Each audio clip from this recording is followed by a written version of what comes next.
All right, welcome to Rubber City Throwdown. Let's talk about the fights, man. Dude, there was some shit that happened at those fights that it was just fucking amazing, man. So many, so many to go with or to talk about. Yeah, we're gonna run down the card here, and yeah, there was a lot of fights, and unfortunately, like I said, I don't have every method of victory right in front of me, but we're gonna talk about these fights. Hell, some of the fights we didn't even see because we were in the middle of interviews, and they happened so fast. So, but Yeah, yeah, we're especially the one that we really wanted to see. Yeah, that was a big one. As far as the amateurs go, it was the Tim Hughes Damon Morosco fight, which Hmm. ended up only lasting 24 It's seconds. either 24 or It 27, was somewhere 20. around It was with 24. 24. It was 24 seconds. But and if you guys don't know what fights we're talking about, then I imagine you guys have been living under a rock. As we're talking about the Honor Fighting Championship 3 Operation Shockwave event that was last night, March Hmm. 31st. And if you guys weren't there and you guys weren't paying attention, man, you guys missed a really good show. Oh my It was gosh. definitely a step up from the last show, which is hard to do. So, and now you understand why Jeremy is promoting the way that he's promoting Hmm. and adding stuff to every event. Whereas, like, and we'll get to this later in the podcast, but with the April 28th show, Yes, which it's is reaching Summit the County summit, Fairgrounds. yeah, reaching the summit. That's why they're adding micro wrestling. How he had made an announcement when he was in Florida that he was bringing the Amazons in. He's got it's like a first ever honor fighting championship, and then his sister promotion, the OCW. It's like a wrestle. It's like a professional Yeah, wrestling yeah. promotion that he also runs. It's all coming together. They've got a band that it's comprised of like cops and that sort of thing. Like I think it's just cops actually, but they're called like butt naked or something like that. So Butt naked. I thought there for a while when they were talking about it. I thought they were saying buck naked, like the dollar buck naked. right. I There mean, for a minute. I'm looking forward to it, man. This is some of the stuff that like as an MMA fan, he's bringing events to the table like I've never been a part of. It's new to me. I mean, I he's want to bringing know. he's bringing bands that I haven't personally heard of. I believe they're local. I don't know if Oh no, they're they local. are They're local. definitely local. I just I'm not into that scene, Now, is there going to be so more than just one, I don't or know. okay? Yeah, I couldn't tell you to be honest with you, but like I said, but my original back to my original point was like the reason why he's having to bring in more events like this is Hmm. bigger venue. I don't even think we're not even going back to the Chaparrals Event Center, which is the last three events that he's We had. The first three have been at the Chaparrals, and the first one it was all right. There was standing room, hmm but it was they had to go and get chairs, dude. yeah. Well, they literally used up every single chair that they had in the Chaparrals, and they even advised against it like hey we don't bring out the chairs and I Jeremy mean, the said fire marshal was saying that it was going to be to impede the emergency exits.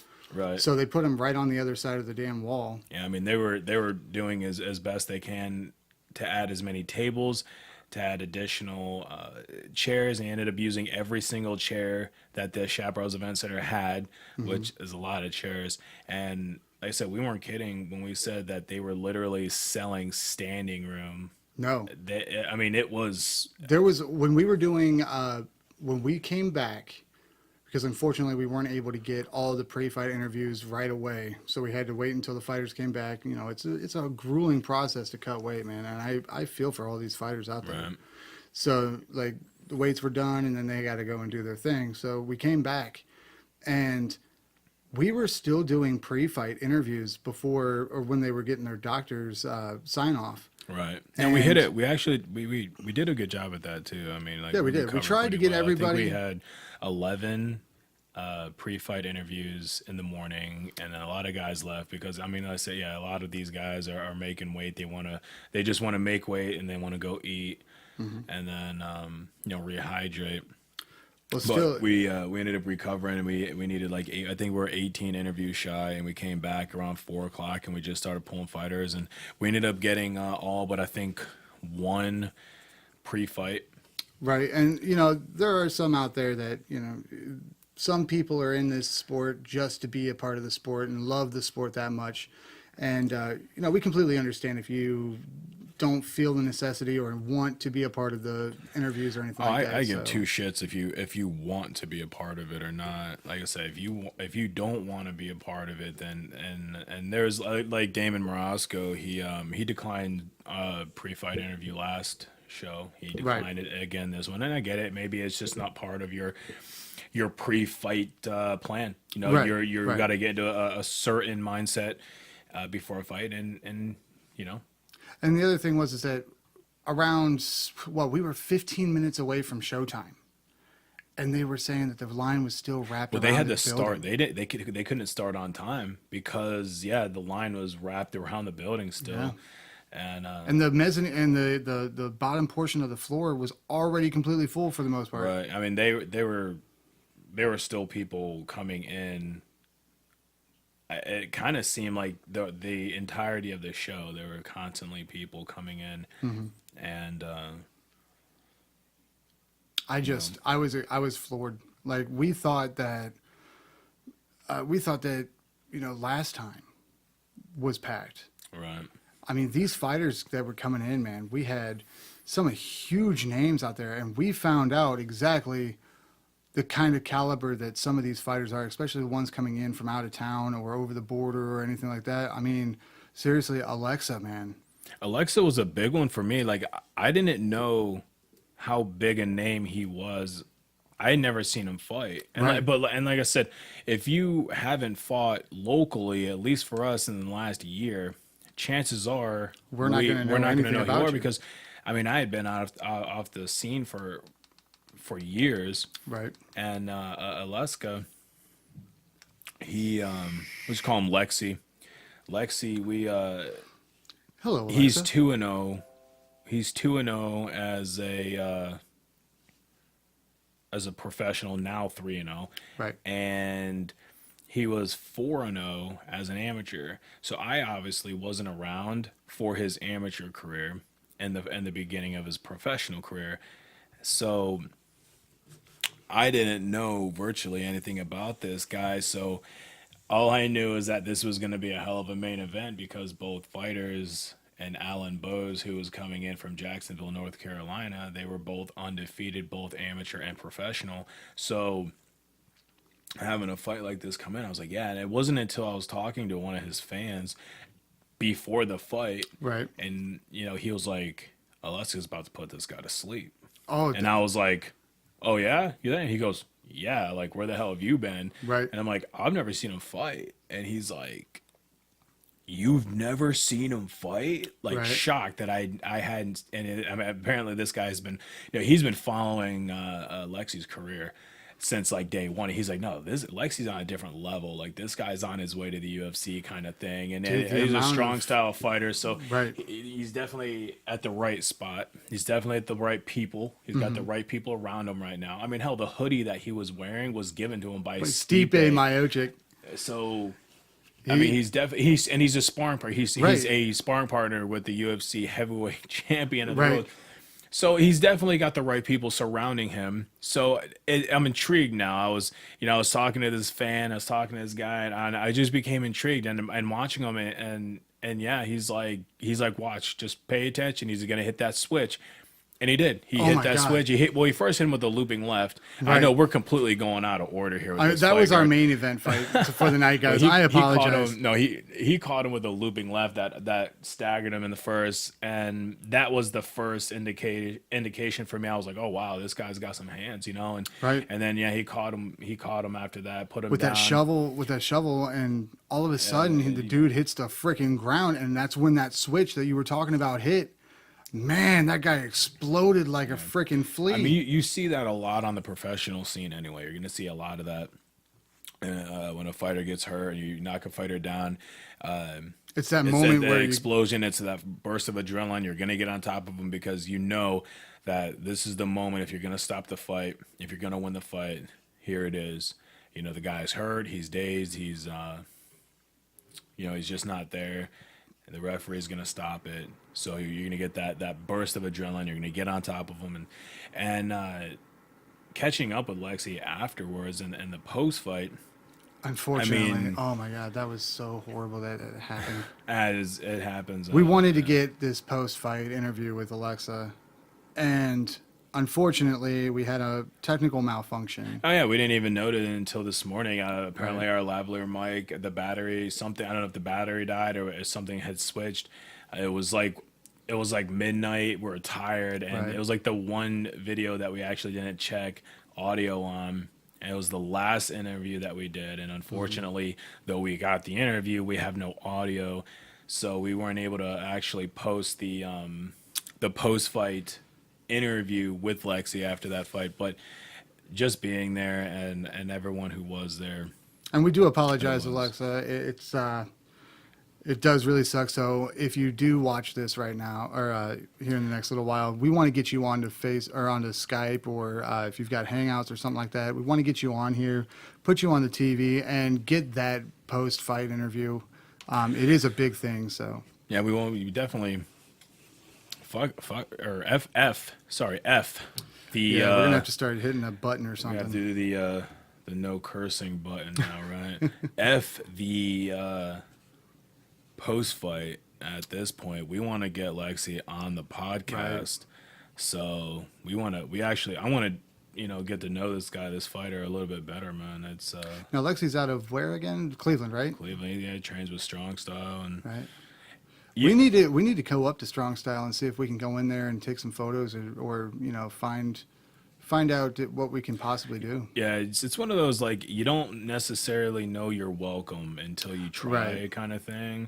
So we might have to I have to get up there, talk to Marcus, and see what we can do. You know what I'm saying? Right, right. But let's start at the bottom here. We'll get Starting back from to the start to the bottom, now we're here. bottom and we'll start with Marcus Beatty and Quentin Deal. Obviously, this fight didn't happen. I got a chance to catch up with Marcus Right.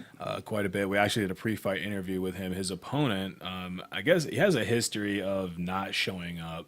This is the second time. we even waited, or they even waited for this one, I believe, right? Wasn't Oh yeah, he had completely missed weigh-ins, and the commission left, and then when they came back at 4:30, and the doctors were all there, they were still trying to get a hold of the guy, and the guy apparently he needed a ride, and he Right. lives like right down the road in Alliance, and there were people who were offering to drive over there. And Wasn't get it him. one of our good friends, James Neff, right?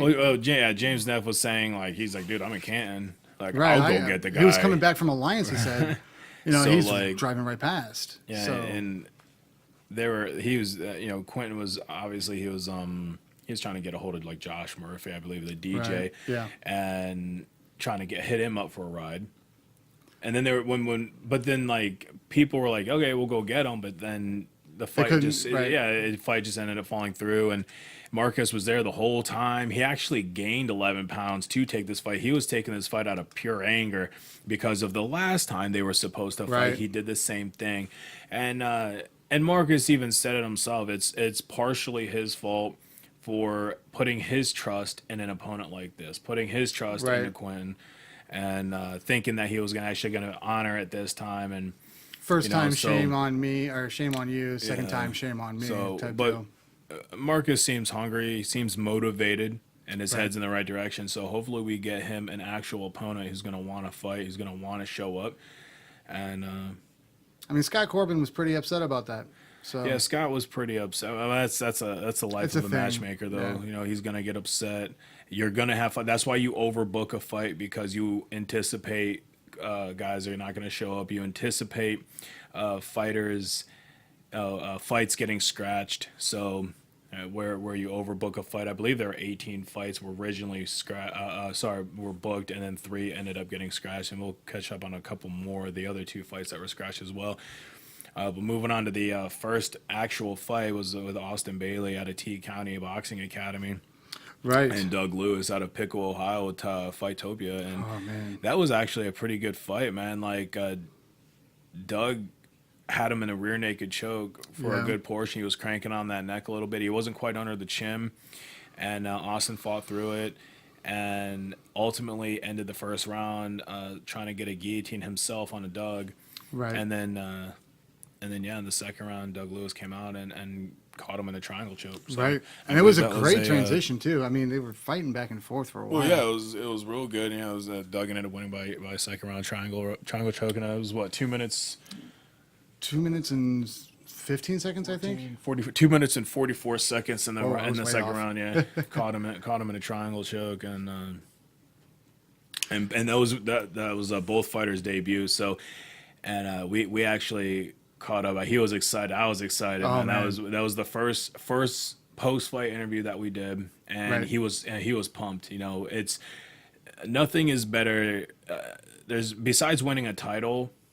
And hell, I don't even know if this is even in comparison, but winning your first fight, Oh, man. your debut, that's a hell of a feeling, and you could see the adrenaline on this. And you on said this it. kid's You said it face, man. yourself in the pre-fight too with Doug. You said to him, "You're like, if there's anything that I could possibly tell you, you know, with my experience, is just enjoy it and just ride it out. Yeah, so I mean, take that win and run with it." with age, you know, you kind of get a little bit wiser as well. And I would say even to the young kids, man, the kids that are coming into this sport now, you know, even if you lose your debut, so like I guess talking to Austin Bailey, even if you lose, enjoy it. Enjoy Right. the fact that you got in there and you did what. Humble yourself with it. Make Yeah. sure that you learn something and take something away from it. If Yeah, I you mean, lose you or- got to think way less than 1% of Americans. Hell, you do what less than 1% of the world will do. You know what I'm saying? And Right. that's get inside of a cage and go to war with Another another human human being, Right. in a competitive, controlled environment. You are getting in there and you're voluntarily getting inside of a cage and getting beat up. Right. You know, possibly, you know, or you know, putting it on someone. But regardless, you're putting your life out there, your life on the line for other people's entertainment. So enjoy it, even if you lose. It's only amateur. It's everyone knows it's the experience that Right. counts, and the amateur scene. That's you know, when you get to the professional level, that's when the wins really start to matter. You know, and Austin's with a good gym at T County Boxing Academy. He's gonna learn, and he's gonna improve. He's gonna get better, and I look forward to seeing both of these guys back in the cage again, man, real soon. Yes, definitely. And, you know, these guys with Fightopia, man, Tim said it the best. They are going to come in and they're going to do their job, and it shows. You know, unfortunately, Fightopia was only able to bring 3 of the 4 fights to a win, but even still, that one loss, the kid was pretty awesome about it. Yeah, we'll get to that here in a minute. Let's talk about this next one. Zachary Fisher and Adam Yusagor. That fight never happened. And Zach came all the way from New York. He drove all the way from New York. And They couldn't get a hold of him. Yeah. And that's, They couldn't yeah, find him. that's what happens, man. You sometimes you just. But actually, no. Adam. They actually got a hold of Adam.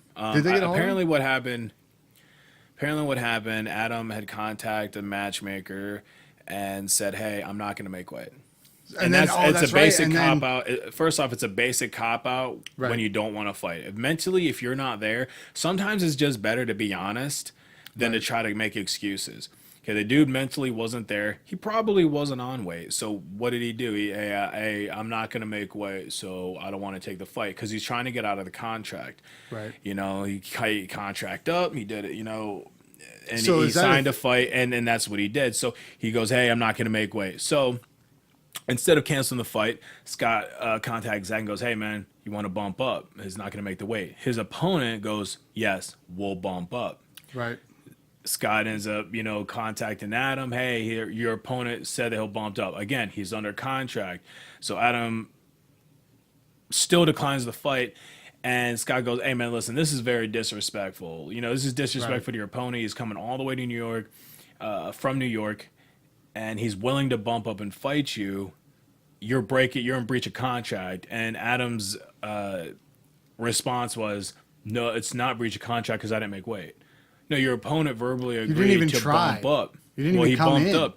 So he this fight was supposed to be, I think, welterweight, bumping up to 185. Hell, it could have even been a 205 at this point. He agreed to bump up and take the fight, and you didn't want to do it. Yeah, he didn't want to do it, and at least he didn't ignore the phone call. Scott got a hold of him and was like, are you showing up? And Adam said, nope, not showing up. So, I thought that was the one that they and honestly, couldn't the Ohio Athletic Commission, they need to be a little bit more strict on guys like this. We need to weed these types of fighters out. But how can we make that determination? Like, I A understand. guy does this. A guy does this. So put a strike on him. No, well, there's always a strike that gets put on a fighter like this. Same thing with Quentin Deal. There's always a strike and a match, but it's like mentally. Right. There's a group out there of matchmakers that communicate with each other. So they go, hey, how's this guy? How's this guy? Does he show up for fights? Does he does? And then another matchmaker will share their experience with said fighter with the other matchmaker. There's a network out there of matchmakers. So they got that going on for them. But what needs to happen is that these guys contracted up. They break contract. There needs to be a harsher punishment, suspension. Give them a 6-month suspension for breach of contract. Yeah, for not even going to show up and try to weigh in, and then show, okay, the OAC says, oh, dude, you're 10 pounds out, or 10 pounds over, or 10 pounds under, or whatnot, and then you give the opponent the chance to make the decision. Do you want to go up? Do you want to, what do you want to do with this, if that's available? That would be the best way to do it. But when you're completely unprofessional about it and you're trying to take this sport seriously, it looks real bad for everybody else. I completely agree with you, man. It's a waste of time. It's a waste of everybody's time. You got a matchmaker that's trying to match your fight when he could be matching other people's fight. Or in this you're letting case, your fans down, he could have matched Zach up with a completely different. He could have got Zach another fight. You know what I'm saying? And yeah, within the time frame that we had from, Yeah, there could have been another fight that we could have gotten. It's just but a waste most fighters of time. are going to know whether they're going to make weight or not within 2 days of the freaking event. Most of the time. But within a week of the event, you're not legally. I think in Ohio, you're not allowed to match another guy within a week. Okay. So yeah, and that was probably what could have happened. But like I said, they got this network and they communicate, and Adam just earned himself a strike or another strike. So let's move on to the next one, man. This one was a pretty good one. And Chris Batt versus Patrick Coyne, man. Coyne is out of Fightopia, and Patrick came in and did his job, man. Yeah, Patrick is a very strong wrestler. After talking to his teammates about his fighting style, they all had to say the same thing. This guy gets a hold of you, and it's hard to let go. It's very difficult. Typically the only time you can get away from him is when if he lets you, up. Yeah, right. when he lets up. But I guess his wrestling is really strong, and you could see. I mean, obviously, this kid made his debut.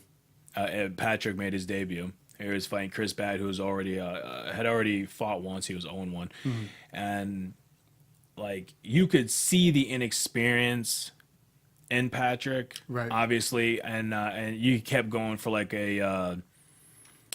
He kept going. I can't even remember the exact. It was like a crucifix or like a crucifix choke or something like that. That's what they were saying that there was a lot of training about. It was the first like submission that he learned basically. So it was like a comfort submission almost. It's like when someone learns how to do a rear naked or an armbar for the first time. At one point, weren't we watching a fight and you said that there's a possibility that he's going to try and go for a Peruvian necktie, or was that a different fight? It could have been a different fight. I don't remember what that was, but yeah, there was.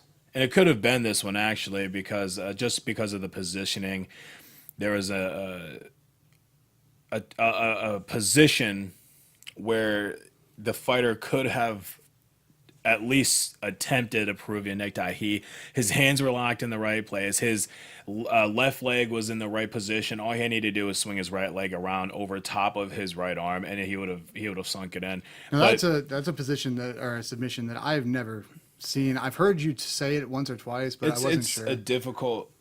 At least I mean for me, maybe not for like an instructor, but for me, it's a difficult submission to describe. Basically, your chest is on the back, their back, and your arm is underneath and over, and you got the lock, and then you kind of press in, tighten the lock up, and then you throw your left leg up and over their back, and simultaneously throwing your right leg over your right arm, and then you lean back. Wow. It's I say describing it Sounds it's like a all, knot. it's all messed up, but it's something you have to see, and it's a difficult position. It's a difficult submission to actually get for a lot of guys. Well, I mean, But even he then, could have also transitioned to an anaconda choke. well, I'll tell you the what same though, thing. he still made a win off of something that's normally not that common. I believe he it was stopped due to knee kicks or grounded knees, right? Was that the fight that I believe, that, yeah, because I said, Pat, really, of all the things to win by, it was grounded knee kicks to the ribs, and he said that his opponent stood up and said that he broke a rib or something. Well, I knew that the early on in the event, Pull it the up and paramedics see what he says. the paramedics were called early on. So a couple times in the fights, there were a couple guys that were there were a couple guys that were all messed up, man. Like the paramedics called at the beginning of the fight with some rib problems. Hell, I even know that we'll get to this fight too. But Tyree, was it him? It was Yeah. him. Yeah, it was, and that was a first for me. You don't typically see a fight stopped by TKO due to grounded knee strikes, Right. to the body of all things too. Yeah, so I mean, we saw some really good ones this time on different types of submissions, and there was a really good one in the pro, or not the pro, the very last portion of the amateurs, I believe. No, you're talking about Mitch Dado's, yeah, Mitch Scorpion Dada, lock, yeah. Scorpion It's a rib something, It was a scorpion lock, baby. but they called it a super. Yeah, they didn't know what to call it. They called it like a super guard. Yeah, super guard submission is by what- super guard, and I was like, the hell is that? But apparently it's like a Mitch Dotto specialty apparently. Well, but, Mitch is. We've got his post-fight interview, and Mitch actually explained it to us what the actual name was. But we're gonna go from Pat Coyne. Great job out there, buddy. Great interviews. Really humble guy from Fightopia. These guys are seriously going to come out here and make something of themselves. you like these guys, man. It reminds me of the Cambridge boys. Cambridge boys, yeah, where we had like It's just- a group of 4 or 5 fighters that came in from Cambridge that like Nobody knows really just them. put on a clinic, and they came out of nowhere almost, and it kind of sucks. Like I'll get an opportunity on April 7th because Joe Wheeler is actually Yeah. fighting. He's boxing at the Tadmor Shrine with me. So I'm actually take that opportunity to talk to Joe a little bit and go, hey, what's going on with the camp? You know, what happened to the fires? I hear that Terry Neff is in Florida now, or at least he drove up from Florida when he was supposed to fight at Cage Thunder. So, like, it's just one of them things where, like, what happened? You know, Right. were they not able to get a spot? Were they not able to actually get a gym? Because remember, the Cambridge boys, they couldn't actually get a place to train. There was Right. nowhere out there, and they were traveling up to 2.5 hours away to train. I believe most of them So- was going to Columbus, right? Some of them were going to Columbus, and then some of them are training at Victory. They're going That's to right, Victory. Victory. So, all right, let's move on to our next. Let's go ahead and move on to our next fight here. Your We're talking favorite, about- one of your favorites. Yeah, one of my favorites. Trevor Styles and Matt Adams. There's a heavyweight showdown, And Trevor, I said I got a chance to catch up with him a little bit because we had such similar backgrounds in a way. You know, well, first off, we're both heavyweight fighters, and we both stopped fighting in 2010. Right. Right. So it was one of those like, why did you come back? Because I want to see if it's different from my reasoning. Right. You know what I'm saying? Like, 'cause I'm trying to make a comeback, and honestly, it's within the same time frame that he is coming back for the first time in 8 years. And like he said in the interview, it's life. Life Right, got in the it way, and gets- that's like that's what happens. That's every fighter who has to take a long layoff. It's life. You get sidetracked. You go in the service. You get a job, you can't train, you just don't want to do it, or maybe you lose a fight and go, screw this, I don't want to do this anymore, and this isn't for me. And right. he trains with Nick Brashear, another guy, super heavyweight, who we'll get to in a little bit. Yeah, he has a hell of a camp, Oh, yeah. and he has a hell of a training partner. So he comes in, he's 6'4", he's 200, and I think he came in around 258 for this fight. He's going up against a Matt Adams, who's just under 6 feet tall, around 5'10", and who's a state champion wrestler, two-time national champion. I mean, obviously a hell of a wrestling background. And you kind of you knew right off the bat, like right off the get go when the fight started, you knew Matt wanted to take it to the ground. Matt wanted to start wrestling, and Trevor hit Matt with like an underhook, just a beautiful throw, Right. like a beautiful hip toss. And I think at that moment, if I was thinking anything mental, if that would have happened to me and I was Matt, the first thing I would have thought of was shit. Seriously, coming in with Right. that strong of a wrestling background, and then you just got hit tossed, and you're like, son of a. Right. Now, I'm not saying that Matt mentally kind of got, mentally screwed himself in that moment. But I think at that moment, I think he realized that he wasn't going to be able to rely on his wrestling background to win that fight for him. He was going to have to stand up. He was going to have to hit him with some hands, and he did. He got back on the stand up. I think he went for another takedown at one point, gave it up, back on the feet.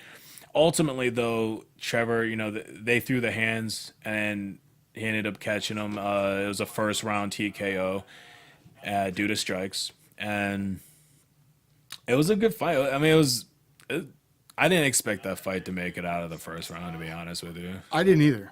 I honestly didn't. So I mean, it's just one of them things. You just look at it on paper and you go, yeah, I don't see this making it out. It was the same thing with like the Nick Brashear and Ian Settles fight. It was just one. Like, you looking, yeah, I don't think that's gonna make it out of the Right. first round. Right. I mean, it was hard. I mean, it was really hard because there was a few moments in that fight where you thought that it was going to come down to it, and you thought that it was going to, there was a couple of good wrap ups, and it looked there for a second that when they got down to the ground that it was going to happen, but it seriously didn't. But Trevor ultimately, excuse me, Trevor ultimately came out with the W on that one. Yeah, well, he did hard come out with a W on that one. That's good. It improves his record, 2-1-1, and that's good, man. That feeling. I imagine he felt the same as he did when he won his debut, or when or actually, I don't even know did he win his debut. I have no idea. I'm trying to go by information here. And Sorry, his debut was a draw. That's where the 1-1-1 came from. But he won the next one against Jason Olsen. Do me a favor and put the card up here on the big screen for me, because I'm way out of sync here.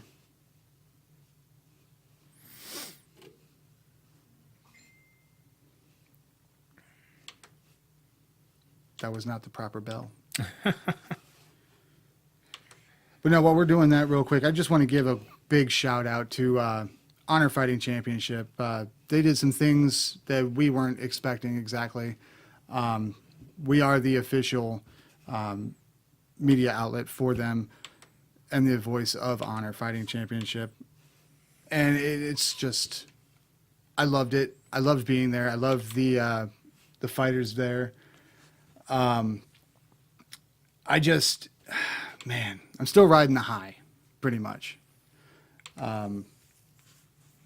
Just from the people that we've met and these fighters that came out and did their thing, and how they were able to get the venue packed. It's clearly, Well, you're right, man. It's riding the high. You have to understand. A lot of people have to understand is when we started this podcast last March, yeah, right? We didn't have the equipment that we had. We didn't have the studio that we had. We were doing video. We're trying to do video podcasting with a webcam.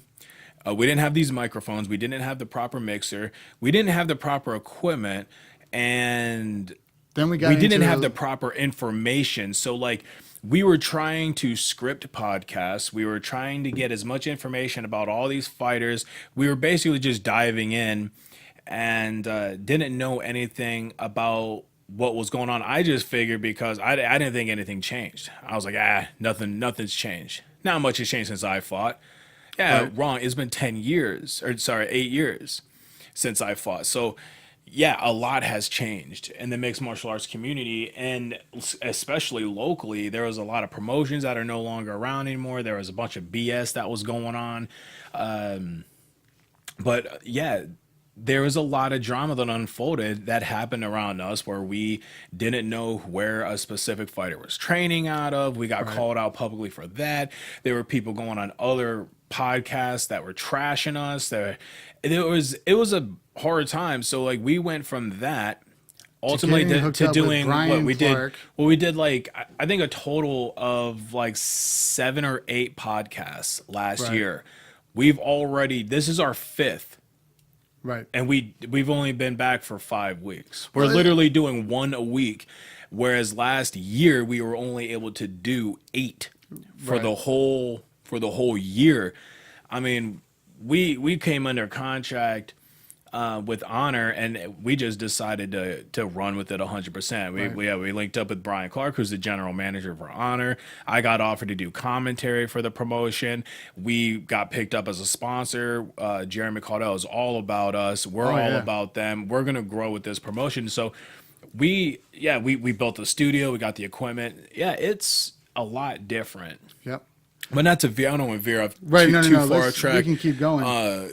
Getting in a negative. Kevin Ork and Deshaun Moore, and this fight obviously never happened. Right. They couldn't get a hold of Deshaun, unfortunately. This is just one of those guys where he just didn't show up. You know, he didn't answer his phone. They tried to get a hold of him on social media. They tried to get a hold of him on the phone. I actually heard the voicemail that was left for this guy from the matchmaker himself. See, I didn't hear any of that. And it was not a pleasant voicemail. Definitely one that I wouldn't have wanted to get. But yeah, moving on to the Mitch Dotto and Tyree Johnson again. In the words of Tyree Johnson, he stopped Yes. he stopped in afterwards after that fight in our interview room and said, "You want a statement? Shenanigans, shenanigans." That was the only thing Tyree had to say about getting submitted via Scorpion Log. I mean, even he didn't. He said, "I had no idea what the hell he was putting me in until he got me into it." And when you look at the video, it honestly looks like he tapped with his foot. And according to him, he said it was just a reaction. He just didn't know what the hell was going on. And then it looked like they were going to stop it. They didn't. They let the fight go on. And he just locked it in again. And Tyree said, he locked it in. I didn't know what was going on. All he knew was, hey, this hurts. Right. And he didn't know how to get out of it. So that's the next thing that he was trying to concentrate on was how do I get out of this? Right. What is this, and how do I get out of it? And I think he tried to take a breath, and that was it. His holding his rib afterwards. Asked him if he had broken a rib. He didn't break a rib, so that's good. He ended Right. up No. taking it's a 30-day suspension. So we'll see him not Right. on the Summit County Fairgrounds, but hopefully we see him in June, Yes. or on an earlier caged Thunder card coming up after that. So I don't know if Cage Thunder is doing a May card or not. I don't think we've gotten that point. I know they've got a show coming up on the 21st of April, Yes. which I'm definitely going to go to because there's a couple guys in there I want to see fight. But to get into it, like Mitch Dotto, I mean, this guy is a very this guy cracks me up, man. If you guys watch, does. if you guys watch the interviews, he's a very straightforward. Like, I think you asked him on the post fight, you go, hey, Oh, anybody yeah. you want to talk to, and he he goes, you. well, I'm talking to you. I'm talking to you, right? And you're Right. it was just that's his He's a straightforward mentality. yeah, he's a very It's not straightforward guy. That's his right. personality, and I love it, man. And Like you ask talking- him how camp's going, and he's like, I don't know, it's just camp. Right. It's just camp, and it is It's a like very his normal basic. life. It's a basic question. It is to ask somebody how camp went, and to a fighter, it's like it's just camp. But other people who are not in the game, who not people Right. people who don't understand what fighters go through on a camp, but he's just like it's just camp. We just trained. We just did our thing. I don't even think he trained for, like, stylistically trained for Tyree. He just trained to make himself better. Right. Like when Aaron Jeffrey said, he goes, there's not a ton of film on the guy, Right. but so I just trained to make myself better. Exactly. And you're right. Mitch did say when I asked him, is there anything that you trained for specifically for this fight, or were you just going in there and just doing everything that you possibly can to make sure that you strengthen your fighting? And he said, no, I just went in and trained just like normal. Yeah. The fight week was nothing spectacular. He wasn't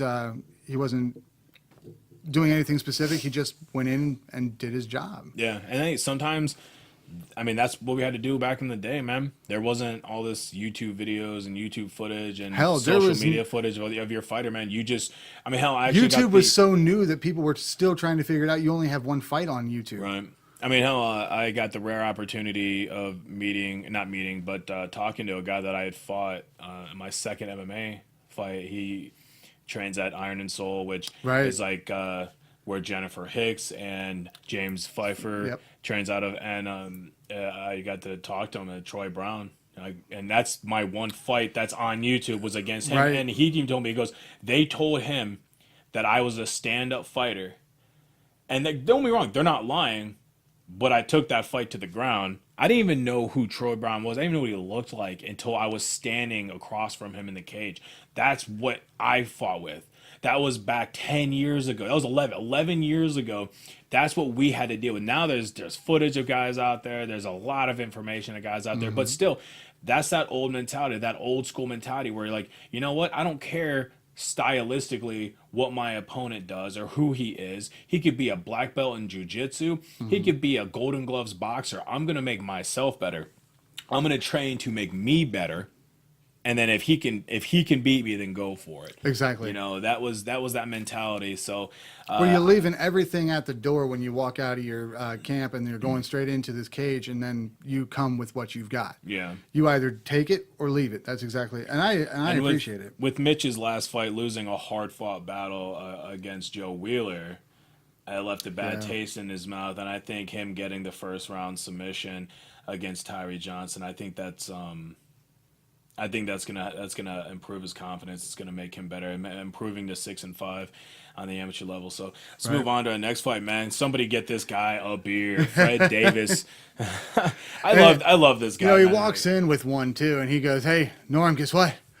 Got a beer this time." Yeah. So and that's cool, man. He's a good sport. Both guys are good. tell sports you what, battle. man, Roy Nichols, he fought. Like Yeah, he did. He put up a fight. I mean, it didn't at first. You kind of now this fight went all 3 rounds. yeah. This was a decision. Fred Davis won this fight by decision, and honestly, Unanimous this could have went at first. Like after the first round, you went, oh, I think Fred's got this. Right. And then as the second and third round had come to completion, you went, you know what? I honestly don't know. Because, I mean, there was a point in time where, obviously Roy wanted to go to the ground. Right. He was throwing front kicks, and Fred had picked up, caught the kick, picked his leg up, and basically just boop right over the top, threw him not That was once the first time. but twice. The Tossed second him- time, he's taunting him. yeah, he's tossing him across Oh the my cage. God. He's looking at him, going, stand up, like, and we're you not could done. you could see the frustration on Roy's face. He just didn't want to stand up.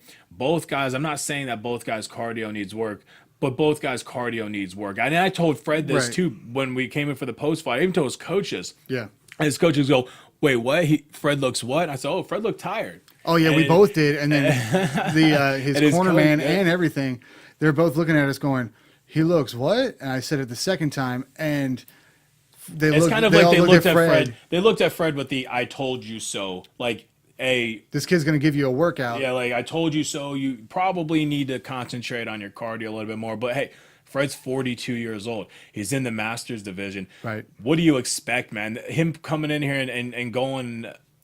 I mean, Roy's not like half his age. I think No, he's Roy's like 20. 30. No. Oh, yeah, that's Roy's, right, I he's think 31. Roy's like in his 30s. So his early 30s. So yeah, it's one of those.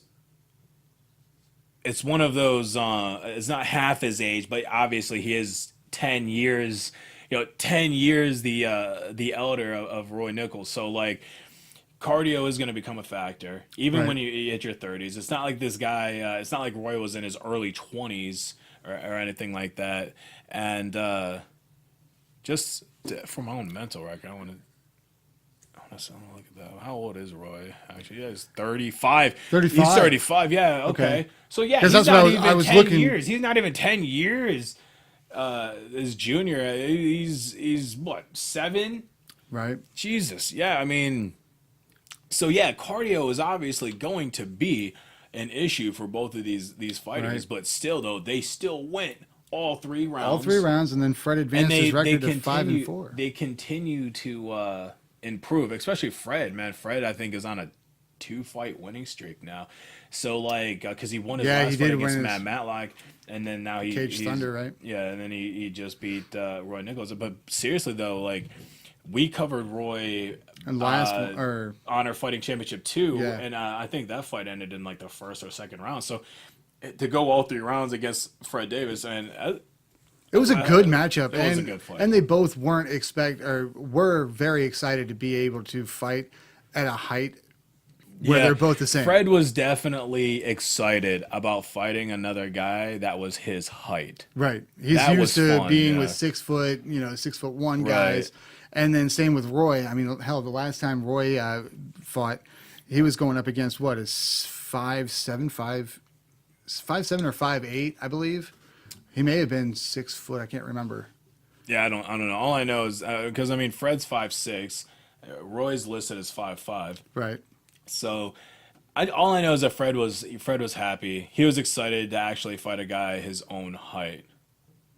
So, well, let's move on real quick. We'll keep this train rolling. We're gonna Lil Mo Miller. I don't know why I like saying it, Mo Miller. but he went up against a Christopher Wolf. Now this was one of Christopher Wolf he's out of Fightopia, and Right. this was the fight where you looked at and you went, okay, if any of these guys from Fightopia are gonna lose, Chris will be the one to lose. Because he's fighting an undefeated strong style Mo Miller, and stylistically, I mean, don't get me wrong, Chris put up a hell of a fight. He did. He put up a hell of a fight. He took him to the ground, but Mo quick Oh my gosh. transition and reverse position and just You could tell the amount of control that Mo had, yeah. especially once they got to the ground. I mean, there was barely any point in time where Christopher was on top. Yeah. So, and I mean, especially once he pushed him up against the cage, man. It ended pretty quick. It wasn't like this fight wasn't long. It ended in the first round, TKO. And I mean, this was what Chris's 6th fight, so Yeah. it's not like he saw anything new. It's not like Chris. It's not like Chris Wolf didn't see No. anything new, anything that he wasn't expecting. I think he knew the caliber of fighting. A fighter that he was going up against, and I'm just saying, like, if you were to, if anybody with any ounce of intelligence were to look at these two on paper, you would pick Mo Miller to win this fight. You know, at least 7 out of the 10 times if they fought. So, but like I said, again, You you said that get afterwards, after the fight was over, and you're right. You're right. I mean, it was there. yeah. But I mean, Mo Miller he's a hell of a competitor. He's undefeated. He's moving up to 3-0. He wants to go. He wants to go pro. He's got three. He's 3-0, undefeated, three first round finishes. He wants to go pro. Right. Unfortunately, you have to To have have nine nine. fights and a winning record in Ohio. So a lot of guys now are starting to go out of state to try to get their pro license, their pro card. The only problem with that is if you do that, Bernie is probably going to suspend you for 2 years to fight in Ohio. Now there is a slight possibility if you can get your record a little bit closer to the 9 point, but we have heard that there is whispers that if you are able to get a couple of championships under you, plus having a winning record. Well, even when they had five, it was a 5 fight requirement. If you were 4-0 and you had a title fight and you won it, you had a title fight that you had. If you had won a title, then you were good. Usually, you were good, but they became a lot more lenient about that. Hell, there are some states that you have to have a title Right. to go pro, and I think Indiana is Yeah, one I of think them. I think we did cover somebody from Indiana that said that. But What that was would have his been name? Ian Suttles. Ian Suttles. But yeah, I'm pretty sure you have to have a title before you can go pro in Indiana, and other states have that same requirement. But having a title, like I give you the best example would be Corey Breckner. Corey Okay. Breckner has like 3 titles, but he's 6-0, Wow. and they still won't let him. They weren't letting him go pro for like the longest time. They now finally, after petitioning the OAC and talking to Bernie and having countless meetings with Bernie, I think they're finally going to let him go pro. I think he is pro. I think Corey Bregner is officially pro now, but he hasn't got his first fight scheduled yet. So, but yeah, moving on. Yeah, Mo Miller, congratulations, man. We got to tell you, this That was guy's- a great show that they put on. yeah, he's definitely. I'm looking forward to seeing him fight again. All right, let's go ahead and talk about the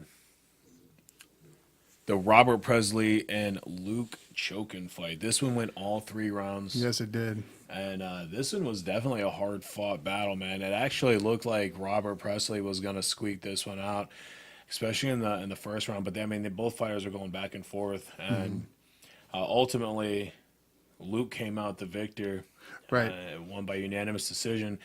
And unfortunately, we weren't able to get a post fight interview with Luke. I mean, he was exhausted. Yeah, he looked like he totally went through hell. There surely wasn't any point in time where Robert actually let up. So he had to fight for it. Yeah, I mean, both fighters were going hard, man. Both of them were transition after transition, throwing bombs. I mean, this was probably one of 3 fights that was definitely hard fought Right. Right. last night, man. And it shows, man. Luke was exhausted. I mean, we asked him for the post fight, and he's like, "Hey, man, let me chill for a Right, second." he man. needed- He needed to catch his breath. I think he went back into one of the room or went out for a little while and sorry about that. I'm trying to pull up the freaking fight card and decides to do that. But anyways, no, yeah, he had to go and hang out for a little bit, cool down. He was to a point where I didn't know if he was able to walk for the most part. Right. I mean, he had a pretty good fight when we covered him at the end of July with the promotion of we will not talk about the hashtag F you know who, but he looked good in that fight, man. Actually, that fight's on our YouTube channel, and yeah, I mean, he finished that one, but this fight was nuts, man. I mean, it went all 3 rounds. It was back and forth. And like I said, at first, it looked like Robert was going to kind of run away with it.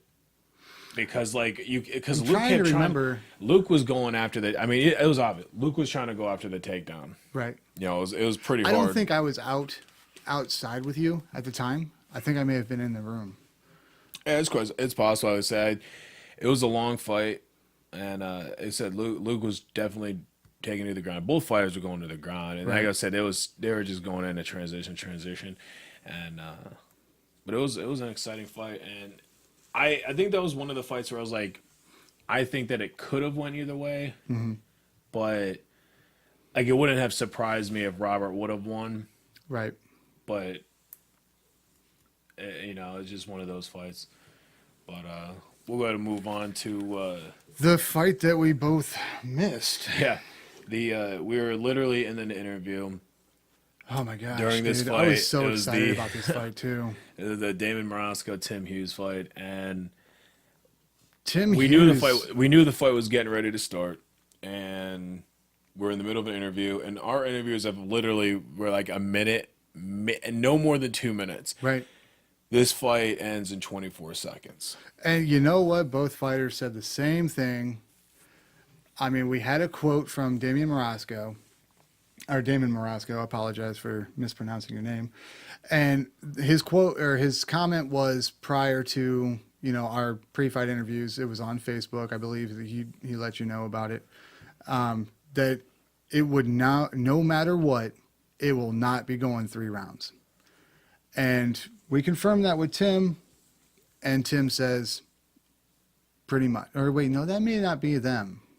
Yeah, you're thinking. You're thinking of Kahim. Yeah, Kahim Murray. I don't know how you're mixing that up, dude. It was a long freaking night, man. It was long. I apologize, guys. Okay, Damon Morosco. He like I said, he was the one who refused the pre-fight interview. Timothy Hughes, when we interviewed him, did the Skype interview with him. That's right. He keeps saying every fighter that he fights, for some reason, Things wants to that- go to the right. ground with them. That's right. He hasn't had a chance to showcase his hands. He wants to showcase his hands. And again, this fight ended in 24 seconds. Dude, that was- Damon Morosco shoots in on him, tries to take him to the ground, and And Tim he puts Hughes him in a said, triangle okay. choke. Yeah, he said okay, and it right into a triangle choke, and put him out, man. Right. I apologize for getting those screwed up, dude. Don't apologize. I'm Don't like- apologize. At least I was there for a moment. Don't apologize. This shit's like there was 18 fights on this card, man. Right. You And know trying what to I'm get a saying? pinpoint on everybody, it's And I said we missed this. That we missed this. This information is literally stuff that's been funneled to us. And the only reason why it's easy to talk about is because this fight only lasted 24 seconds. right. I mean, Tim seriously wanted to get up there and bang it out for a while. Yeah, I mean you train for a couple months, man. You go through a camp and then the fight lasts 24 seconds. I mean, dude didn't even break a sweat. Right. When we interviewed him on the Skype interview, he even said, he goes, I know my ground game's good. I know my jits is good. You get me to the ground, I can handle myself. But he wants to be able to showcase something different and give his fans something more. But you know what? He totally gave them something. That's for damn sure. 20-some seconds, and he puts the guy in a triangle choke. That was great, man. Great job, Tim. The Honey Badger Hughes from Piqua, Ohio. All right, let's move on. We're gonna first title fight. We're gonna go with Jennifer Hicks and Kayla Kipp. This Don't get their names mixed up. right, like you did. Right. No, Jennifer Hicks coming in here undefeated. She was 3-0. And then Kayla Kipp 2-1. She's coming off a win in September. Apparently, she had fought at atomweight before. She had a hard weight cut. She ended up losing 20 pounds within the last couple days. She actually missed weight. She had to come in. She actually came in slightly over. She had to cut more weight prior to weighing in again Right. the day of the fight. So our concern was more cardio issue. She had to cut that much weight in a short 20 pounds, dude. a short amount of time. That takes a lot on your body. And I know, like personally, I've cut weight the day of not a fight, but like a wrestling match, and being dehydrated and not having enough She time to looked rehydrate. horrible.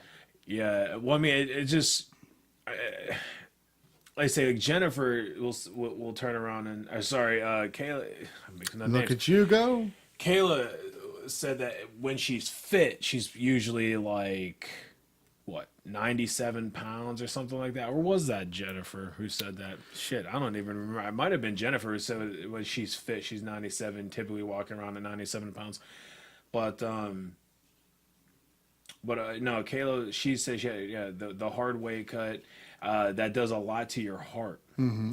Because And, I mean, look at what you're doing to yourself to be able to emaciate your body for that to that point, where you're looking at yourself going, dude, my cheekbones are sunk in. It looks like you can see every freaking bone in my body, and the only thing you've got left is a little bit of freaking muscle, man. It she had to cut muscle right. during this weight cut, and that's where it starts getting a little dangerous.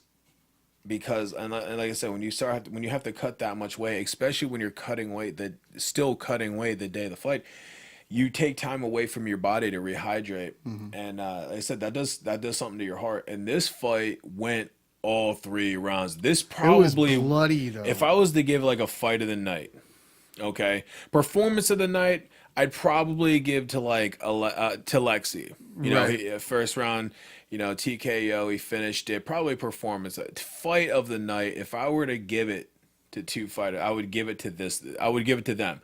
I could see where I you're mean, coming from. well, I with mean, that. all 3 rounds, all and 3 it's rounds, just a and battle back and forth. it was a stand up, back and forth, just throwing bombs nonstop. It was not at all a boring fight. No, it wasn't. These ladies went at it, and watch the interview. Look at the pictures. Look at Kayla's face. I mean, but she couldn't. She needed time to wash the blood off of her body. Not only that, we were able to go Facebook Live on round 3 with that fight. Yeah, I mean, and you I did can catch see, it. yeah, you can see. I mean, nonstop. And asked when we asked her in the post fight, I specifically asked like, hey, how did the weight cut? Did it do anything cardio wise? And she said no. As you can see, there's no quit in me. I kept going. And she did. She's like the Energizer Bunny, man. She just kept going and and going. And that's what, why she won. Right, That's why and- Kayla ended up winning the first ever honor Atom fighting weight championship, Atomweight division. atom weight division title, man. And she's gonna be a force to be reckoned with. I mean, Jennifer, all 3 of her wins were by decision, and it. Again, another fight will go to decision. So I'm not doubting any of these ladies' cardio, but man, it was probably the most exciting fight of the night. I'll tell you what, man. You were talking about it earlier when we first started out about Iron and Soul, and I believe which one was it? Was it Jennifer Hicks that was a part of the Iron and Soul crew? Right. I mean, obviously, you know them a little bit more than I do because of the fact that you have a person that you fought before that's a part of them, right? Yeah, with Troy. Yeah. With Troy. So obviously they're not a bad setup, and they've got really good training. I can't vouch for the training facility. I don't even know. This is the first time that we've even covered them. Right. I mean, I don't know how long they've been around. We virtually know nothing about Iron and Soul except that they brought in a couple fighters, including James Pfeiffer, and who won. Correct, and that's what I mean is that both of those fights came out to a win. So, I'm sorry, the other one did not. The atomweight did not for Right. But moving on to our second title fight of the night, our first ever super heavyweight title. Man, I love this one. It was Nicholas Bashir versus Ian Suttles. We had the number 1 super heavyweight in Ohio versus the number 2 heavyweight in Indiana. And both fighters were undefeated, with Nick Bashir being 7-0 and Ian Suttles being 5-0. Both fighters, Ian 6'3", Nick being 6'5" or 6'4". He was, I think it 6'4". was like 6'4". And that was another fight that, unfortunately, because of interview purposes, we ended up missing. I did watch. You were out there. Yeah. You were out there watching, and you said, "What the hell?" I remember you said, "What the hell happened?" And You're in the middle of an interview, and I leave the camera alone, and I run outside real quick. There was like 27 seconds left in the round, man. And he came around, and from what we did find out, because of the way that where we were located at, and also the angle that the camera was sitting on the monitor, it looked like all of a sudden out of nowhere, Ian decides to. he just dropped down. He just drops down. Yeah. But come to find out, it was actually Nicholas Bashir. hit him with a decent, powerful knee to the gut, and it just toppled him over. And as soon as he hit him with that knee, man, he dropped like it was time to go take a nap. And as soon as that happened, Nick he decided to take advantage of Yeah, it. no, Man. yeah, you always take advantage to a down opponent. There I was mean, still a that's what little you bit of a do. struggle left. Like Ian still had something in him in his tank, but he wasn't exactly sure what. So it stayed on his belly. Ian stayed on his belly for the most part, and Nick had the had him on his Right. back. But he still beat it out of him and came out to a win, man. Yeah, and it's good for Nick, man. It is good for Nick. This is a good win for Nick, and this is a good experience for Ian as well to take back home. And I hope he, he's going to go back down to heavyweight. He's going to continue to compete at heavyweight. And as far as Nick goes, I hope he goes pro. I hope he petitions it. I hope he calls Bernie up now that he's got a title. He's got won. three. Yeah, he has three, his third title. Yeah. And Now he's I hope they don't make Nick Wait out for the whole do nine. it, take another fight. I really don't. I really hope they don't make him go, no, you need to get one more fight. This guy's going to be 37 years old. He honestly, he just wants to go pro. He wants to do a couple more fights, and that's it, man. Right. It's not something I don't think he's not trying to make it to the UFC or anything like that.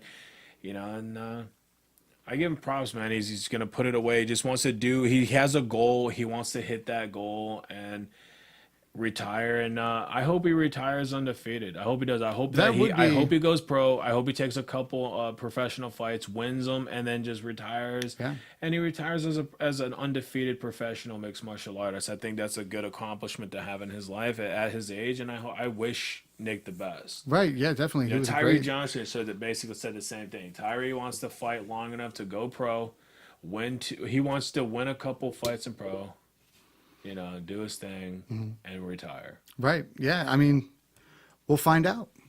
So, moving on to our first professional fight on the card, James Pfeiffer out of Iron Soul versus Stephen Defoe out of Fort Lauderdale, Florida, with the Right. American Top Team.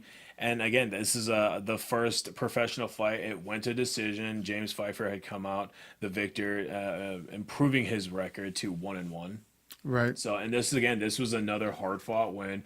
Went to decision, and the judges saw James the winner, man. We didn't really this get was to- a pretty, this was a pretty like one-sided fight. I think James had a game plan. He went in there and he executed his game plan. He took him to the ground and he kept him there. Right. See, I didn't get to see it all. I was in the middle of doing a interview with Mr. Nick, and yeah, I mean, wait, no, we had an intermission after the. No, this fight the fight was pretty. Yeah, it was pretty. It was clear. pretty straightforward. I mean, That's right, because- they pounded out on the standing for a little bit. James would take him down. He kept him there. He utilized some ground and pound.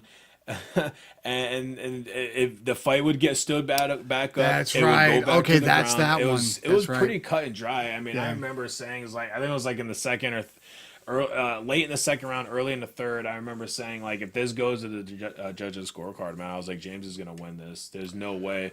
That, There was a lot of people that was in the crowd, and they thought for a minute that it was gonna definitely be Stephen, or Stefan.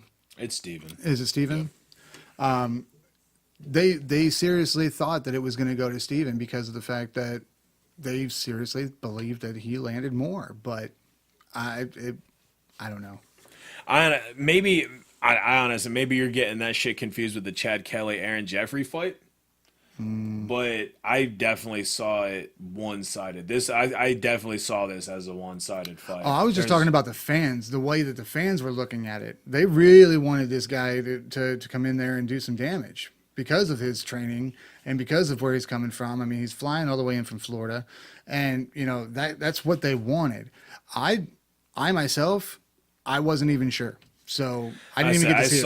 I saw it one-sided, 100% James Pfeiffer. If it was, I remember telling Jess, I said, "Hey, dude, like," I said, Steven needs to finish right here in the third round. Steven needs to finish. If he doesn't get the finish, James is gonna win, hands down, 100%.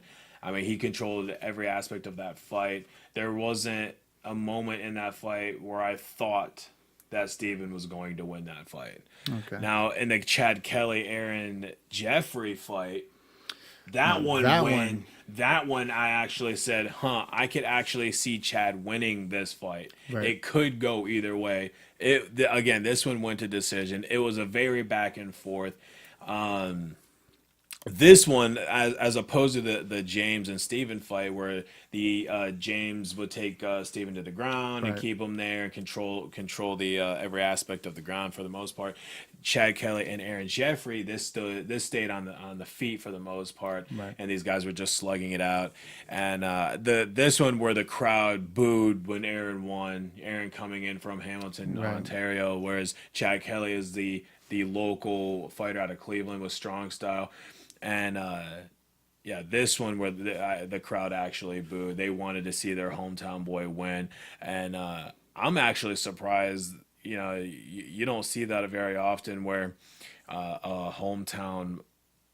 And I don't want to sound like biased or say that there's like the corruption in the judges or anything like Right. that, but it is very uncommon to see the hometown go to decision and lose.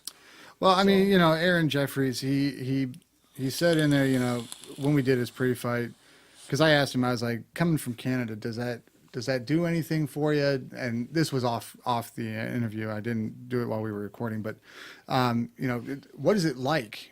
Coming across the border. I mean, it's one thing going state to state, and I understand that Canada's really not that far away, but it's still a difference in scenery, and well, that's what made me laugh during that because when he's like, oh, all 4 hours. I took that. I laughed. I was behind the camera. I was laughing when he said that. I took that as a sarcastic remark, like all 4 hours. right, He's really not that far away. Coming exactly. across the border on Canada, It's only northeast he's fought or most of northwest. his fights here, and I'm not talking about like in America. I'm talking about in Here, Akron. right, He's fought for organizations, promotions like the NAAFS. He's got no. This isn't foreign to him. right, He's fought here many times in Akron, in the Northeast Ohio. It's this isn't foreign to him. So he's actually got a lot of fans that in this area right, area. So for him to come in here and go up against a fighter like Chad Kelly, man, it's nothing new to him. It's nothing. There's no hostile environment. right. I think there's just there were more Chad Kelly fans in the crowd last night, and I wanted to see him win. Right. But Well, they did a great job. They put on a great show. Aaron, congratulations again. yeah, It was moving on great to talking 4-1. to you. Yeah, moving on 4-1, and we hope to see him back again. Hopefully, I want to see him here at the Nautica. I think when we were talking about Yeah, him we coming were. into the Nautica, it's an all-pro card in Cleveland. So hopefully we can get him in for that fight as well. And moving on to the co-main event, Drew Schottenheimer versus Kahim Murray.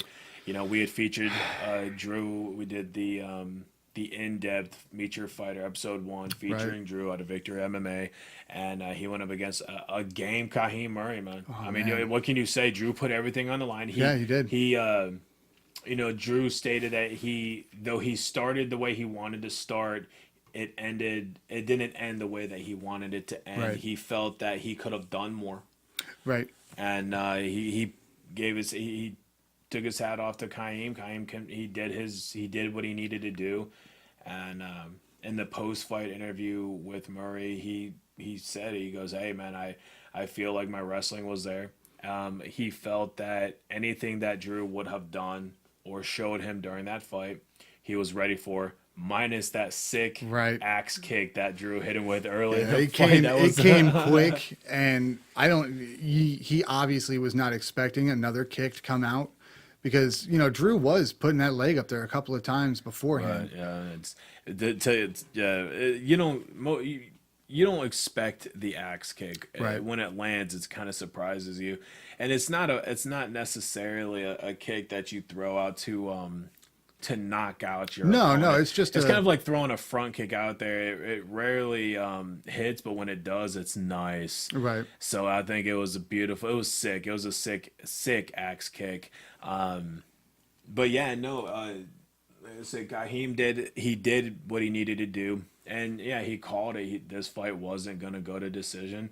He Right. didn't want to get make it out of the first round. It didn't make it out of the first round, and Kahim got his hand raised at round one TKO. You Yep. know, he did he caught Drew. He caught Drew with a punch, And and then it dazed him out. Drew backed up against the cage, and Kahim hit him.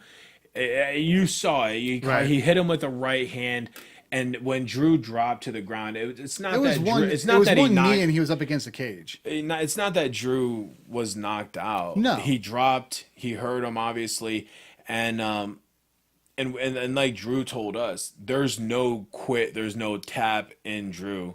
He's he took the licks. He's going to continue to take the ground and pound. And then the referee gave Drew many opportunity to fight out. And for a minute there, Drew was fighting out of it. It looked like, okay, is he going to recover? And ultimately he didn't recover. And Kahim just laid the ground and pound on them. He kept hitting with the right hand. And yeah, the referee ended up having to step in and stop the fight. They do give the pros a little bit more leeway than the amateurs when in that situation. So, and it sucks. Yeah, it sucks having a guy come in out of state. You want to see your hometown win. Right. And it was unfortunate that Drew wasn't able to pick up the victory, but I think Drew's going to continue to roll with this. Oh, yeah. It's gonna fuel his fire. He's gonna come back. I think he wants his comeback story, man. Right. I think he's making for a good comeback story on this one, and he's There gonna was learn. He's gonna learn from this loss, and just like he learned from his last one and the one before that, he is now on a 3-fight losing streak, and I don't think that's gonna phase Drew. no. He's really humble as a fighter, man. When we did his meet your fighter interview, he even stated that too. That sometimes you win, sometimes you lose. Sometimes Right. you're going to lose, and it happens. So I think he's going to come back with this as a learning experience, and he's going to strengthen his game some. Right, Drew's He's very strong mentally. Right. So I don't think this is gonna phase him in the least. He's probably gonna be back in the gym tomorrow. Watch. Oh, he was probably asking his trainer, "Are you going to come in on Sunday?" But let's go ahead and move on to our main event, our last fight. Man. We'll close this out. We Let's talked go. about it. We talked about it earlier. Right. So honestly, we're just. I we're not gonna- apologize for that, We're not. but- We're gonna touch on it for too long. But yeah, it was Alexa Kammer versus Alan Bowes, and Alan Bowes was a game opponent. This guy. This wasn't a pushover fight at No, all. This was no. not a pushover for Lexi. Lexi came in there. He had his game plan, and he was pumped, man. This was a big win. I don't think a lot of people realize how big a win this was for Lexi. Allen is no pushover. He's Right. 6-0 as an amateur. He's 2-0 as a professional out of Jacksonville, North Carolina, and Lexi coming out of strong style. Again, one of Stipe's sparring partners at one point. I'm sure it's not like the sparring partner, but No. he has sparred with Stipe. He's got a great group of guys that are backing him. He went in there, he caught him with a looping left hand that staggered him for a second, but ultimately putting him down with the right. And again, as soon as he hurt his opponent, he flipped that switch, Yep. went in there and ground and pound him out until the referee pulled him off him. It was a first round TKO. And again, I think we're gonna see Lexi on another honor card. We're gonna see this guy in the UFC one day, yeah. man. I'm serious. We're gonna see him at the next level, Right. and I am now intrigued. I want to follow this guy's career. So he moves to 3-0 as a professional. He was 4-0 as an amateur. So it's definitely. I'm definitely looking forward to it, man. So. No, you're completely right, man. And he even said it himself. It was kind of funny. We caught him at the very end of when we were getting the venue, straightened back up after a hard night of fights, and he says somebody called him out on the UFC shirt, and he goes, I got this straight from Stipe. He gave it to me. He goes, he gave it to me, and then the other person said something I can't remember exactly what, but then Alexa comes back with, yeah, I spar with him, so I let him beat the crap out of me a few times, and he gives me free stuff. Yeah, So right. it's like it's a It's the perfect trade trade-off, off, right? right? It's a perfect trade off. So no, let's real quick. We were announced a couple of times, and then there was a big announcement about Rubber City Throwdown in the ring prior to the. I don't know if it was the co-main event or if it was the main It was a event. co-main event. Yeah. We did get an honor, get the one of the greatest honors I believe in my short time being a part of this podcast, and that is, man. Like you said before, we just started this podcast last year. All right. And you've been a part of the MMA community for a long time prior to you going into the service and everything else. But, I find it to be a starstruck moment for a minute. We got an exclusive interview because of Strong Style being in the house with Jessica I. Right, yeah, And Jessica, UFC veteran Jessica. She had commentated with David McKinney and Jose Birgos earlier that night. She actually commentated the atom weight title fight. So I that did not was know that was that. very interesting. She actually commentated that, and the GM, the general manager for Honor, Brian Clark, he came in and he said, "Hey, do you want to get on this podcast interview real quick?" And she was 100% down with it. She came up. Brian introduced us. There was no introduction. I had already known of Jessica. She actually interviewed me.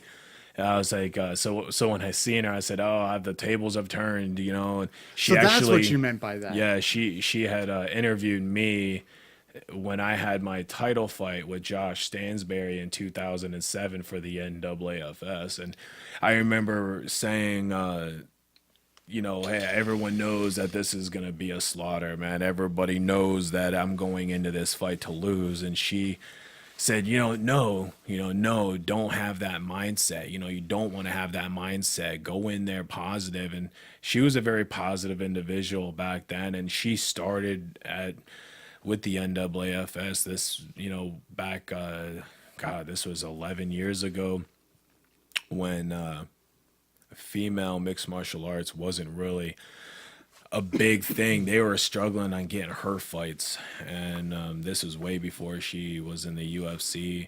So I thought it was very interesting now that she's in the UFC, she's competing next week for a fight to win and a jiu-jitsu competition, and she just had a fight announced with UFC 139, I believe, in Singapore with Right. Jessica Rose Clark. So at flyweight, and I questioned how did it feel being back at flyweight, which is her natural weight. It's where she competed her amateur and a really professional career, and before she was forced to go up to bantamweight and fight in the UFC, and where she struggled and had lost, and now that she, now that the UFC had created the flyweight, her natural weight class, she's winning, and that's awesome, and I wanted to ask her, like, how about the promotion. That was the big one. The only series of questions where I kind of regret not asking her was you know how does Honor feel, how does it look, what does she feel, how does she feel about the promotion, what does she think about the promotion. And I compared it more to the NAAFS back when Right. they first started, because they were the once the fastest growing mixed martial arts promotion in Northeast Ohio. They were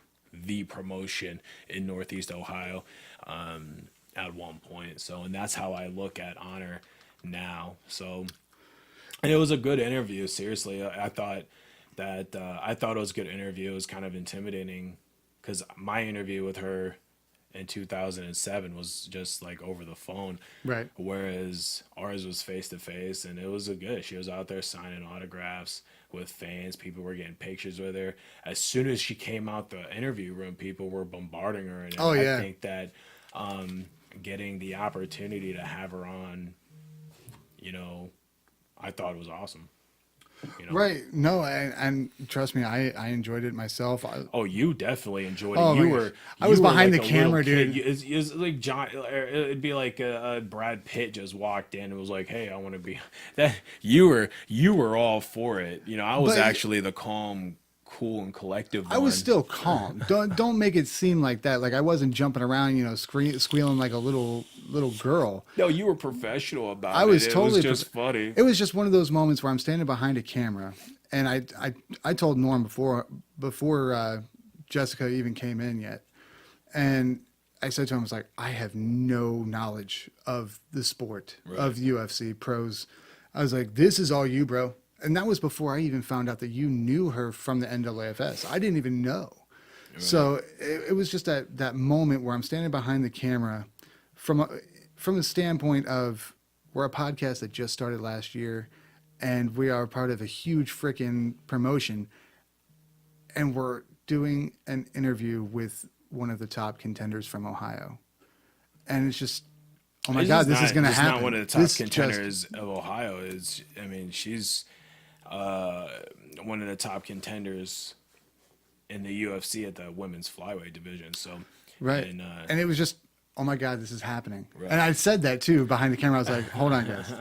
This is actually happening. And I hit and that's why I record. say we don't typically have UFC veterans that are on this podcast. So that I thought that was really cool. But let's not sell this short. Let's not just end there because that was not the only big name Yeah. that was there that night. And I can't remember his last name, and I should. I really should. But my fiance, my beautiful future wife Amber, we had her set up on the other side of the midway where the fighters come in and out for their entrances and exits, and so that she could pick up the fighters and bring them towards us for their post-fight interviews. And she was standing right next to UFC veteran and pioneer, I call it, a pioneer. He fought in UFC 2 along with Hoist Gracie. Mm-hmm. And she says, I was standing next to this guy and I'm just talking to him, just hanging out. And he started asking who she was, what she was doing there. And she then said, we're a part of Rubber City Throwdown. And come to find out, his name's Steve. Right. And then he walks away after looking up our podcast on Facebook. And I guess supposedly she says that he liked it. I don't know. But regardless, he walks away and then all of a sudden he gets swarmed by a whole bunch of people. Mm-hmm. And they're wanting pictures, they're wanting autographs and everything else. But that was really cool. Really awesome that, Strong Style still has, Stipe and Jessica and all of these big names in the area that have been a part of the UFC. And, they're willing to come out to a local promotion, just check it out and see where they've started. Reminisce back when it was them in the cage back then, before they got their start. And it was Are you great. sure his name was Steve? That's what Amber told me. Or was it? Could it have been Sean or Scott? It could have been. It could have been Scott. All I know is that he got tickets for the fight through. I want to say. But did he compete? He competed, right?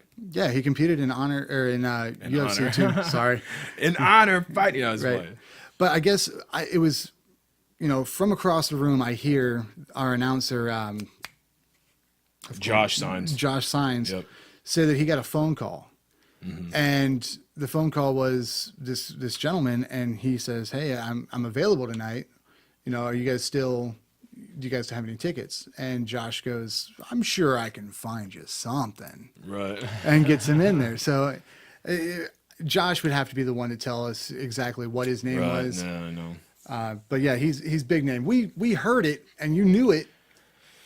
But we were busy. We couldn't get it all taken care of. But no, big shout out to Honor Fighting Championship, guys. You guys put on one hell of a fucking freaking promotion. Apologize for that. We're trying to clean up our act, guys. I didn't let anybody do this. But yeah, big shout out to them. Huge capacity, filler last night. Lines going out the door and around the building a couple times. And I can only see us going farther. Yeah, I want to grow. Like I was talking to Jeremy, man. Like I want to grow with this promotion, and we are going to grow with this promotion. They want us on board. We want them on board. And as soon as people start to realize, as soon as people start to figure out that what we do for this promotion is important, just as important as taking pictures Right.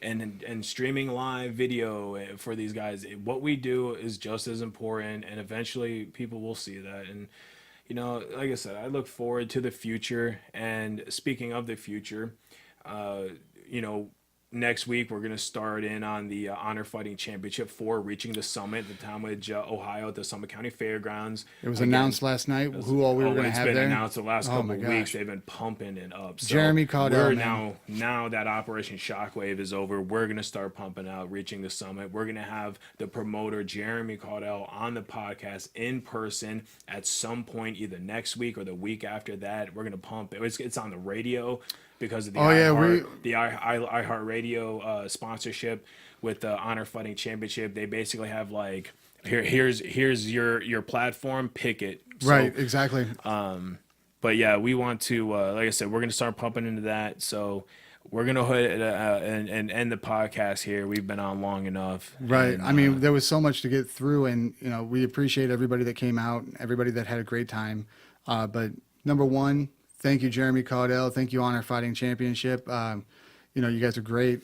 Blue, thank you for them. yeah, And, hooking us up.